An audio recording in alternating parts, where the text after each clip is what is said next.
wabarakatuh. Hamdan wa syukron lillah. Assalatu wassalamu ala rasulillah.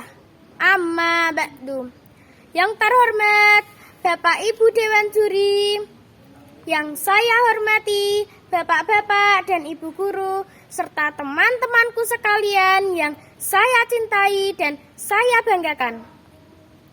Pertama-tama dan yang paling utama, marilah kita panjatkan puji syukur kehadirat Allah Subhanahu wa Ta'ala, Tuhan yang Maha Pengasih, yang kasihnya tidak pernah pilih kasih. Tuhan yang Maha Penyayang, yang sayangnya tidak pernah terbilang. Karena atas ridhonya kita masih bisa melaksanakan lomba mapsi cabang hitobah tanpa suatu halangan apapun. Allahumma salli ala sayyidina Muhammad. Salawat dan salam marilah kita sanjungkan kepada junjungan kita, sang pelita umat Islam, sang pembawa risalah kebenaran, idola kita, Nabi Agung Muhammad Sallallahu Alaihi Wasallam. Dewan juri dan hadirin rahimakumullah. Pada kesempatan yang berbahagia ini, perkenankanlah saya, Dwi Afrilia Damayanti dari SDN Pakintelan 2 akan menyampaikan sebuah pidato dengan tema pelaksanaan ibadah di masa pandemi. Pada saat ini, kita semua sedang menghadapi wabah COVID-19. Namanya saja yang keren, COVID-19. Tapi, Masya Allah, sangat menakutkan. Karena tidak hanya di negara kita tercinta, tetapi sudah mendunia. Oleh sebab itu, marilah kita berbanyak ibadah.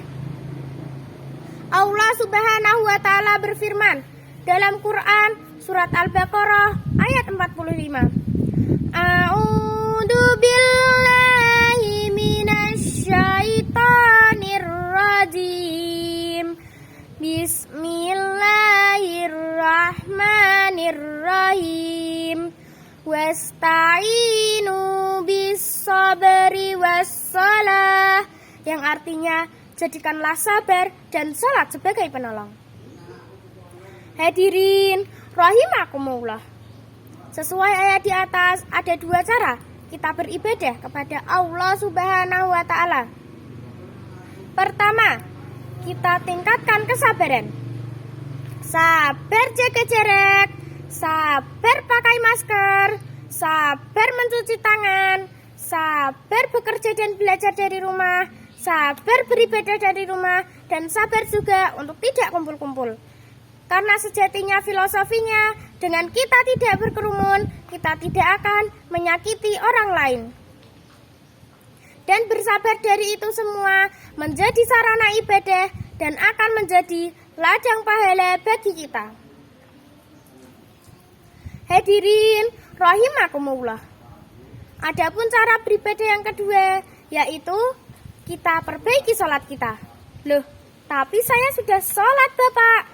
Betul, kita sudah sholat tetapi tidak ikhlas. Hayya 'alas shalah. Waduh, asar lagi. Barusan rasanya sudah sholat. Nah, kamu tidak ikhlas. Allahu Akbar. Nanti habis sholat kita langsung main ya. Nah, itu tandanya kita tidak bersungguh-sungguh. Hadirin rahimakumullah. Mari bersama-sama kita tingkatkan kualitas ibadah kita di era pandemi ini, yaitu dengan kita tingkatkan kesabaran dan perbaiki sholat kita, agar negara kita tercinta terhindar dari wabah COVID-19. Demikian yang bisa saya sampaikan. Banyak kesalahan, mohon maaf yang sebesar-besarnya. Akhirul kalam. Assalamualaikum warahmatullahi wabarakatuh.